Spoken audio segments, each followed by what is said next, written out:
me when you're ready. Listos, listos? Sí? Yeah. Yeah. Okay. Good morning. Buenos dias. I want to thank everyone for being here. I have with me John Marshall, the Assistant Chief of the Division of Law Enforcement here at the Department of Justice. I want to thank him and his team for the work that was done on the case that we're getting ready to announce. Let me actually begin by mentioning the people who have been important here at the Department of Justice in making sure that we could make today's announcement. I mentioned Assistant Chief Marsh, Luis Lopez, who is the Assistant Director, also within the Division of Law Enforcement, Troy Holmes, a Special Agent within the Division of Law Enforcement, Andy Alvarado, a Special Agent Supervisor. On our legal side, Amanda Plisner, who is the Deputy Attorney General and Statewide Human Trafficking Coordinator here at the Department of Justice, Diana Callahan, Deputy Attorney General, Nicholas Schultz, Deputy Attorney General, and Patricia Fusco, who is the Supervising Deputy Attorney General, all at the Department of Justice. I'd also like to give some special thanks as well. When we do these operations, we require the assistance of our partners, federal and local law enforcement authorities, to make this happen. You can't do this work by yourself. You need your partners, the brothers and sisters in law enforcement who make all this work. And so I'd like to give a special shout out to the Department of Homeland Security Investigations personnel, to the Customs and Border, U.S. Customs and Border Protection Agency at the Department of Homeland Security, and the Police Department at the Los Angeles Airport for the work that they did to make today's announcement possible. On Monday night, my office arrested Naason Joaquin Garcia. See his photograph there. And two of his co-defendants in a major sex trafficking and sex abuse case. Charges were filed against them on Tuesday. The charges include a series of 26 alleged felonies committed in Los Angeles County between 2015 through 2018. Joaquin Garcia was arrested in Los Angeles following an investigation into those alleged crimes. The type of crimes that belong nowhere in our society, from human trafficking, production of child pornography, oral copulation, rape, statutory rape, child molestation, extortion, conspiracy, and more. These crimes are alleged to have been committed during the time that Joaquin Garcia was leading as the so-called servant of God, as the disciple, as he is known within this religious organization called La Luz del Mundo, an international religious organization that is headquartered in Mexico. His co-defendants acted in concert with him to accomplish the crimes alleged, and they were also members of this organization. The co-defendants' names in the complaint are Alondra Ocampo, Susana Medina, Oaxaca, and Acelia Rangel Melendez. Ocampo and Medina, Oaxaca were arrested on Monday, and an arrest warrant has been issued for Rangel Melendez, who is currently at large.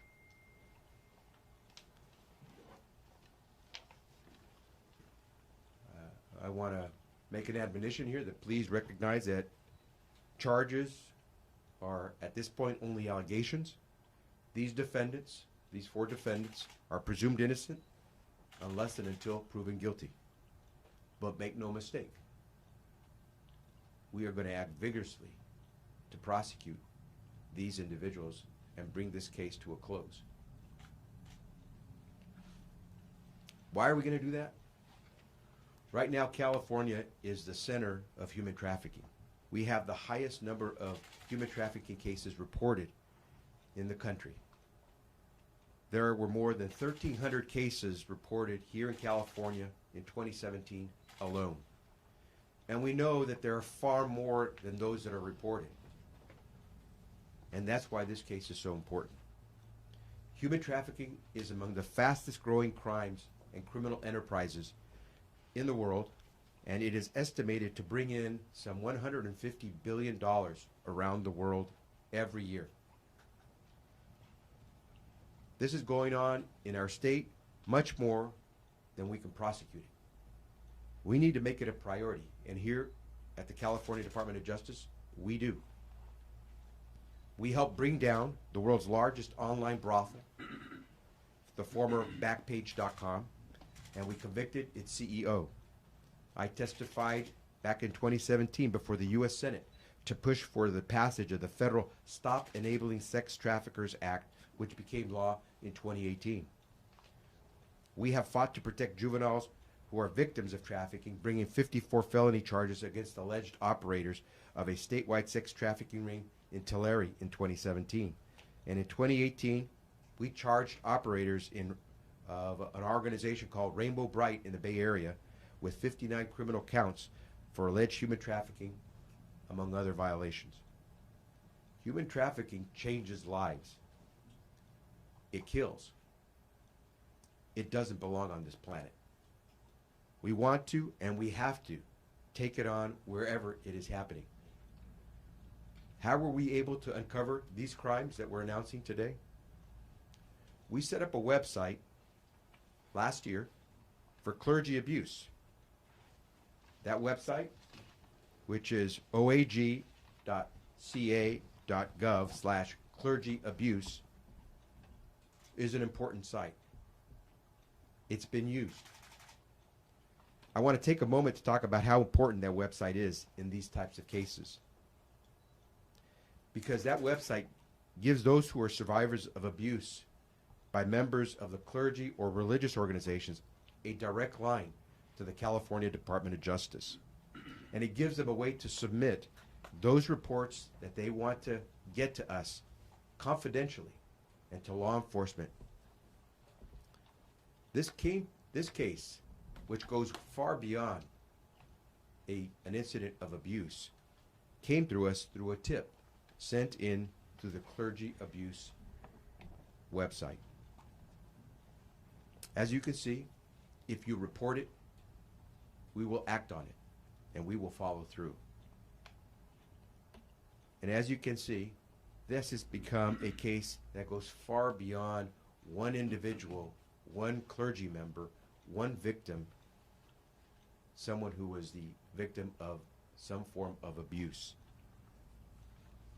If you are a survivor of abuse in this particular case, or you have information about the misconduct of anyone involved in this case, we want to hear from you. We want you to report any incident that you're aware of. You deserve justice, and we want to help you pursue it. We are asking you to please come forward and share what you know. You can call us at 323-756-2100.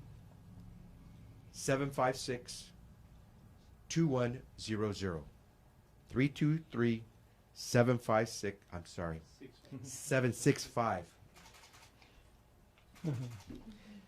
You can call us at 323-765-2100.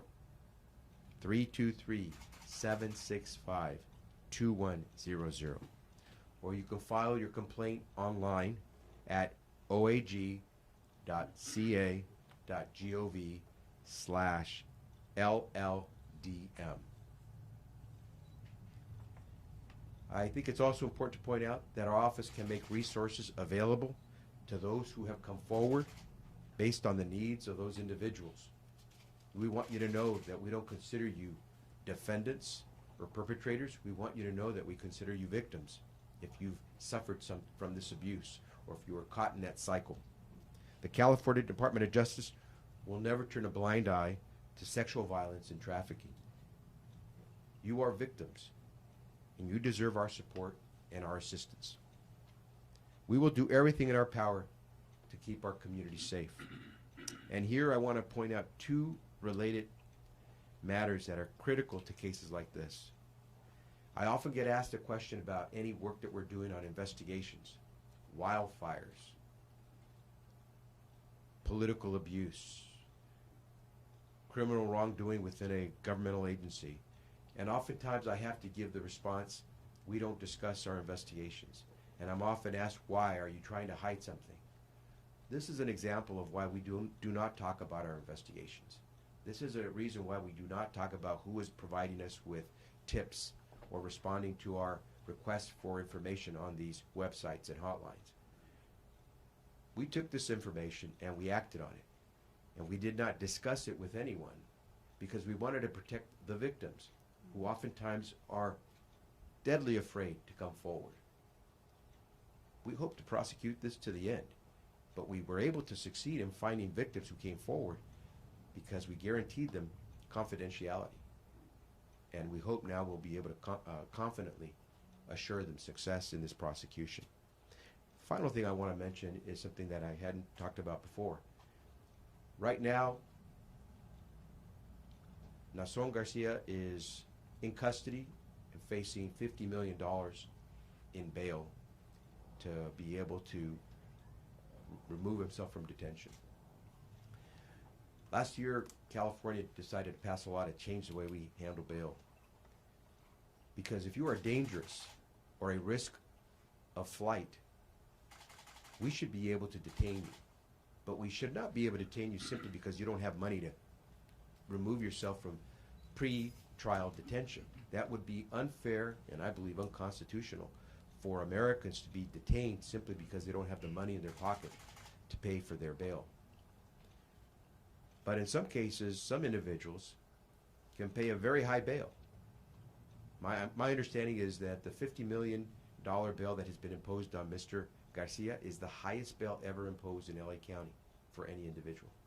Because there is a real fear that because he has this church with more than 1 million followers, that he will raise the money and he will bail himself out. And if he bails himself out, he may try to flee to the place where he had just come from when we captured him at LA airport, back to Mexico or somewhere else. It is important that we have the tools to keep those who are dangerous or dangerous risk flights from fleeing the hands of justice.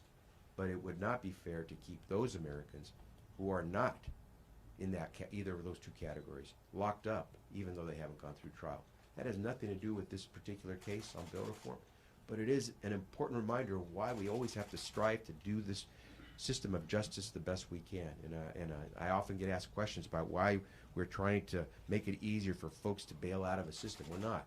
We're just trying to make it right, and fair, and just, because no one wants to see Naason Garcia bail himself out of jail simply because he takes money from his religious followers and then can abscond justice because he's got the dollars. With that, we will take questions. ¿Lo puedes leer en español? Español. Hoy estamos anunciando que después de una investigación extensiva y porque tuvimos el apoyo de varias víctimas, pudimos arrestar a este tipo, Naason Joaquín García, quien es el, no sé qué llamarlo en español, porque no es para mí pensar alguien que es líder religioso, pero es lo que indica él que es. Lo hemos arrestado y está bajo cargos de explotar a niños, de tener relaciones sexuales con niños, de violar mujeres, de tener un esfuerzo de trabajando con los otros detenidos, de usar los humanos para usos ilegales. Y este día tenemos bajo detención a las 3 de las 4 personas cargadas con cargos criminales, y esperamos poder tener un juicio sobre estos cargos y esperamos tener el apoyo de víctimas. Tenemos 4 personas que son víctimas que nos han dado información y esperamos tener otras personas ayudarnos con este caso porque creemos que hay más víctimas del abuso, la criminalidad del señor García. ¿Qué le decimos a esas víctimas que aún no han dicho nada por miedo? Ayer yo fui a la iglesia que queda aquí en Sacramento y nadie quiere hablar conmigo. ¿Tienen miedo? No sé si los están amenazando, intimidando. ¿Qué le decimos a esas personas? Sí, and I'll say this in English as well because that's a very important question. Yo entiendo lo que están experimentando en este momento muchas familias, especialmente algunos niños, algunas muchachas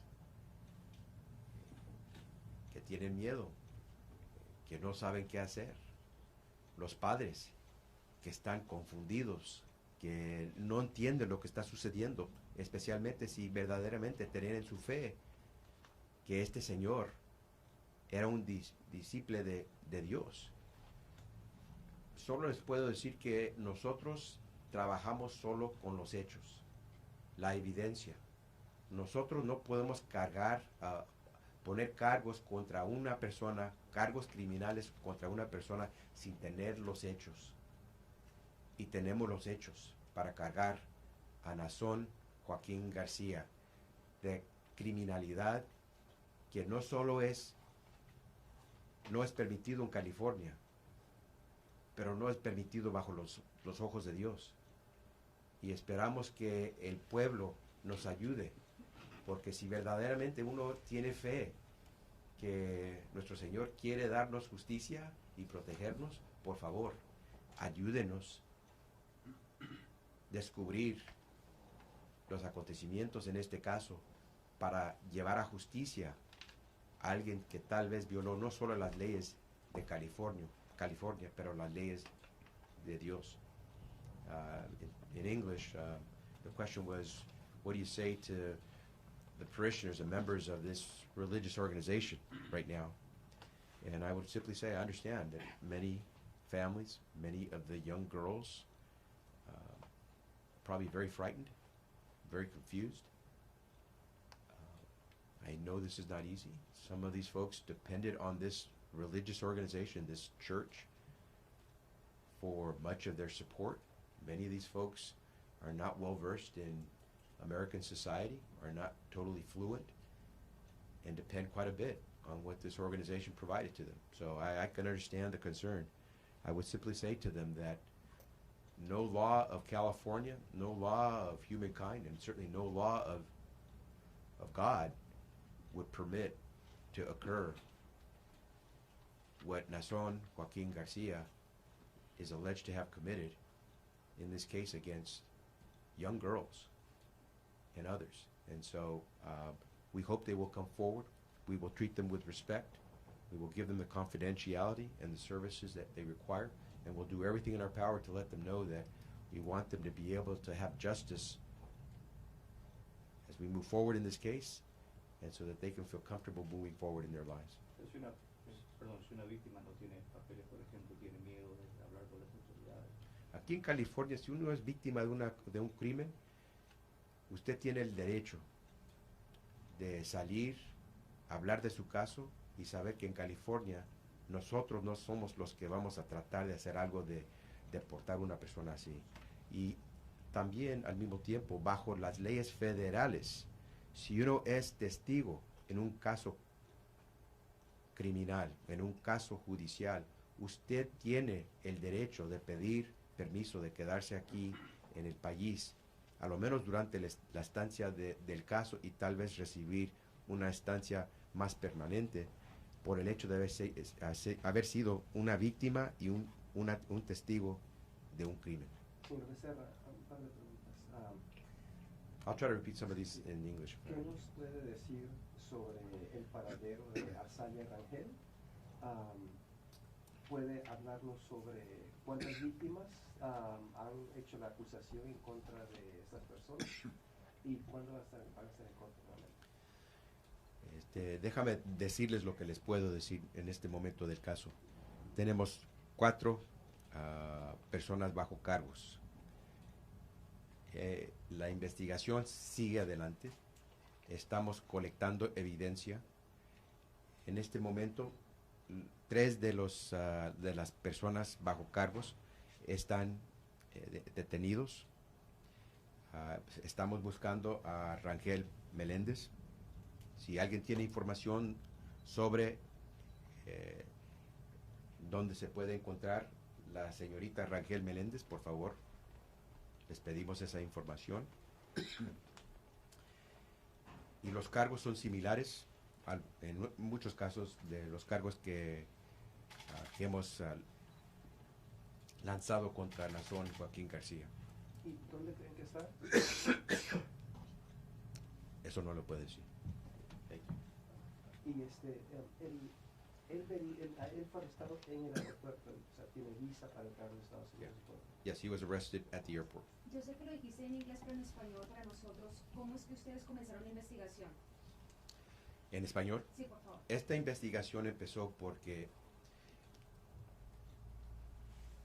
lanzamos un sitio del internet, website, donde personas que tenían información sobre casos de abuso sexual contra personas en organizaciones religiosas, sacerdotes, etcétera, podían reportar estos incidentes con la confianza de saber que iba a ser información privada que se comunicaba.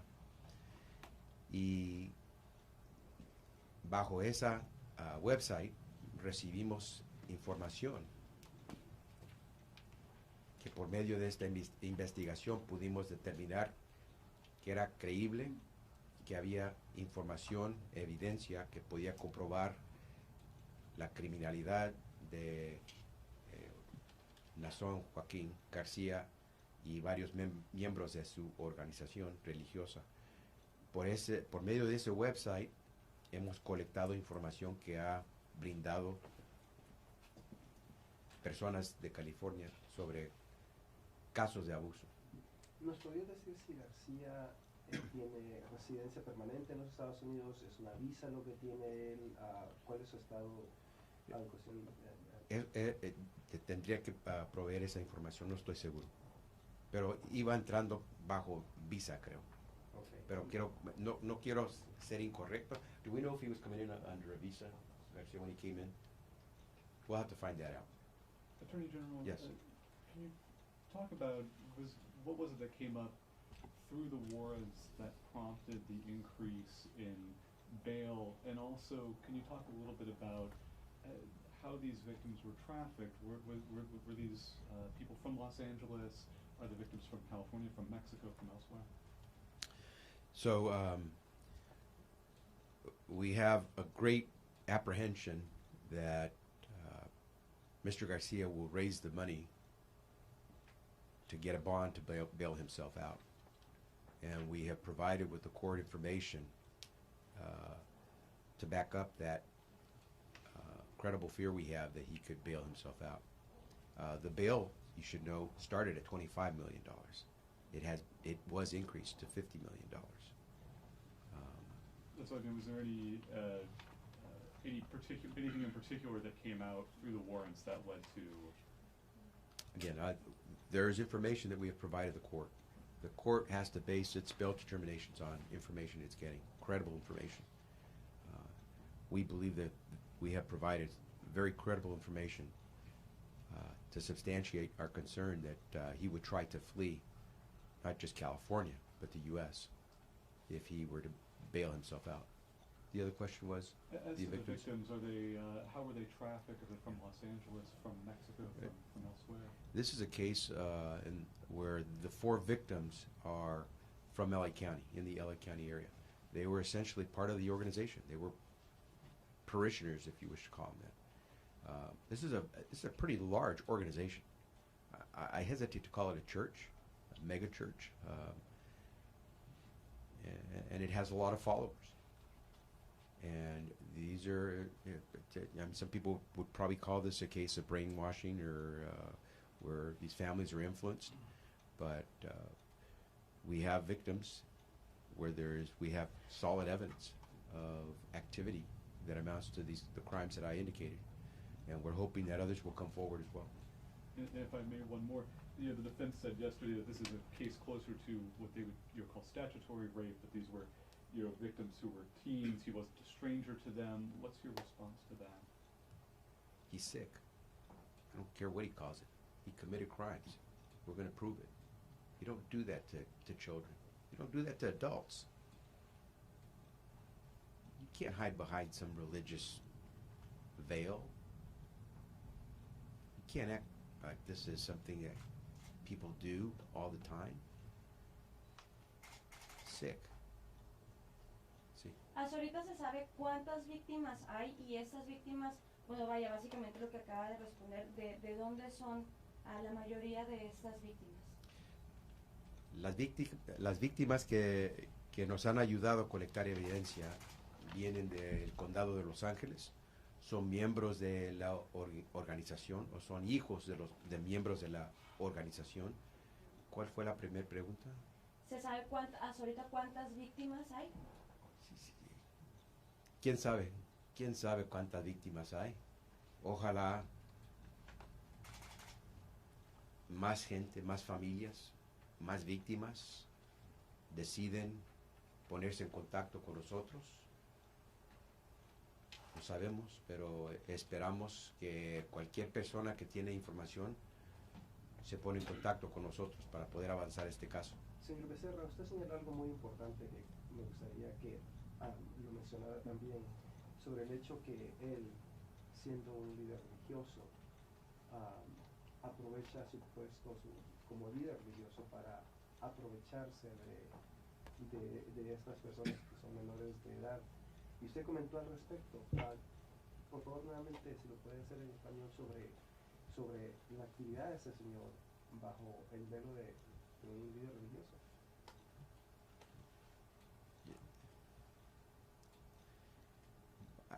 Hay mucha gente que depende mucho en su iglesia, su religión, porque a veces no tienen mucho más, ¿verdad? Trabajan bien duro, pero no son ricos, no son personas de influencia y buscan salvación, ayuda de lo que no se puede ver, de Dios, de ese poder espiritual. Cuando hay alguien que abusa de esa fe, de esa devoción, jugar con la mente de una persona, de una familia, de unos padres, de niños, de niñas de 14 años. Eso para mí, ese no es un líder religioso, es una persona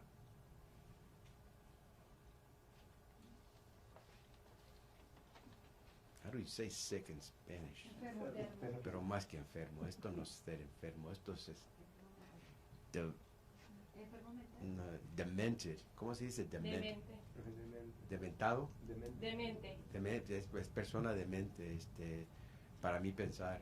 Yo no sé, yo tengo 3 hijas. Yo no sé cómo alguien puede creer que yo como padre quisiera ver que mi hija estuviera en una situación donde alguien se puede aprovechar de cualquiera de ellas. Demente. ¿Cómo más se puede explicar algo como esto? Y por favor, si usted es parte de esta iglesia, de esta religión, y sabe de casos donde no lo creía, pensaba que no era así, o pensaba que tal vez era algo necesario para poder avanzar los principios de esta religión, por favor, recuérdese que estamos hablando de su hija. Esto no se hace. De las víctimas, ¿cuántas son adolescentes y cuántas varones y hembras? En este momento creo, the question, and I want to make sure I say it in English as well so I'm not wrong. The majority of the victims are underage, but there are victims who are adults. La mayoría de las víctimas en este momento de que tenemos información son menores de edad, pero también hay víctimas que son adultos Y son 4, dice. en este momento. ¿Y cuántos de ellos son hombres y mujeres? Todas mujeres. Todas mujeres. Yes. Can I trouble you to answer her question in English as well and his first question? Oh gosh, let me remember what the questions were. Apologies. Yeah, no problem. Would you remember what the question was? It was about the 4 victims who had come forward was the first question, correct? Yeah. Let's start with that. And what was, ¿qué fue la pregunta? What was the gist of the question?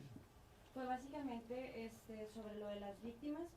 Hasta ahorita cuántas han venido a hacer acto de presencia, ¿no? Y denunciar esto. Y si se sabe, por ejemplo, dónde también van a estar las cabecillas, van a ser, ¿cómo se les dice?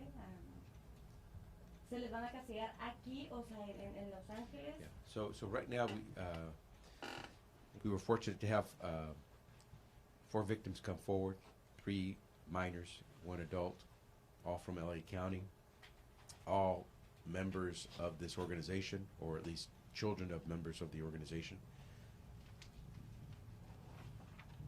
What else? What else? Ask me. How do you know that how do you take that information that you've been given from the people that have come forward and pursue other stories? It would be hard to believe that, based on the information that we're collecting, that it's only these 4 individuals. There's a pattern here.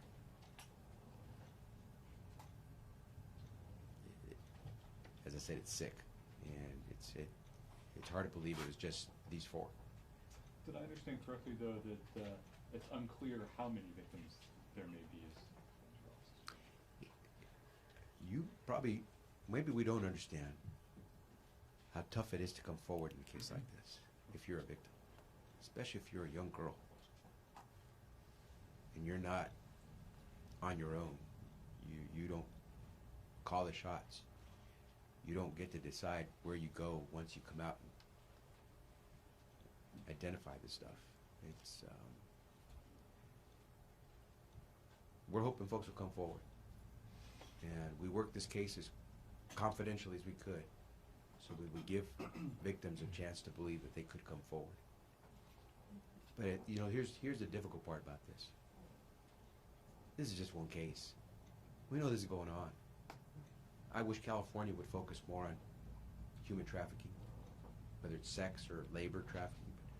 It's going on a lot. And it's not going on with just young girls who are imported from other countries and sold for sex. It's going on with our own kids. Most of the girl, and they're mostly girls, but there are boys as well, most of them underage. Most of these kids who are victims of sex trafficking are American citizens. They are born and raised here. The case I mentioned, where we caught this ring based out of Tulare, they were taking mostly young girls out of the Central Valley, and they were shopping them in L.A., San Francisco, Las Vegas, and I mean it's going on, and I hope that we wake up. I wish I had more resources, because we could do more of these cases, but it's tough. Is all the people that are in custody right now, the bail for each one of them is $50 million, No. or just for No. Joaquin? For For the other 2? Naason, Joaquin Garcia, it is $50 million. It is substantial for all of them, but it is highest for him. Alondra, Ocampo has a high bail number. I forget the number. How much? 25 million. Okay. And I believe Medina, Oaxaca is about 5 million. Okay, and they will be in court on Monday again in Los Angeles. We're hoping to arraign them on Monday. Okay, thank you all very much. Again, any help that you can provide, please, any tips. We're searching for those tips. Thank you all very much. Muchas gracias.